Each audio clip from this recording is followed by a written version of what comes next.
কৃষক আন্দোলনের আতুরঘর হরিয়ানায় বিজেপি ধরাশায়ী হবে বলে বুথ ফেরত সমীক্ষায় তুলে ধরা হয়। এক্সিট পোলে জানানো হয় বিজেপি ক্ষমতাচ্যুত হবে, কিন্তু ফলাফলে দেখা যায় উলটপুরাণ। কংগ্রেস প্রত্যাশা মতো ফল করতে পারেনি। ৯০ আসনের বিধানসভায় বিজেপি ম্যাজিক ফিগার ৪৬ পেরিয়ে যায় বলে দাবি করে। ফলাফলে স্পষ্ট হয় কৃষক বিদ্রোহ কুস্তিগীরদের সম্ভ্রমহানির ফ্যাক্টরকে ছাপিয়ে যায়।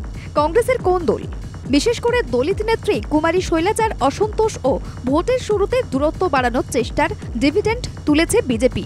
দেখা যায় ভোট বাক্সে পদ্মের প্রার্থীরা লক্ষণীয়ভাবে জয়লাভ করে। কুস্তিগির ফিনিশ ফোগাট হাড্ডাহাড্ডি লড়াই করে ৬,০০০ ভোটে জয়ী হন।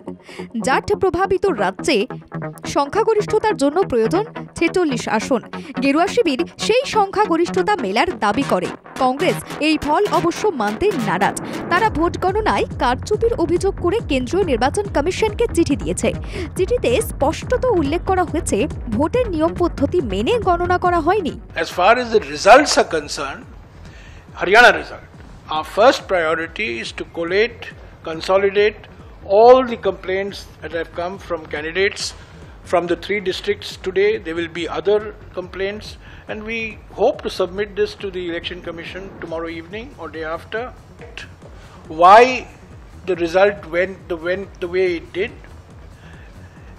It was everybody's expectation that the Congress would win comfortably in Haryana.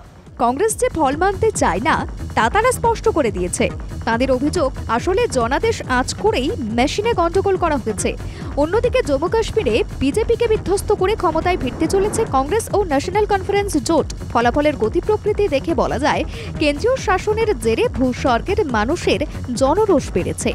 ৯০ আসন বিশিষ্ট এই রাজ্যে কংগ্রেস এনসি জোট ৪৫টির বেশি আসন দখলের পথে। ব্যুরো রিপোর্ট, বাংলা জাগো।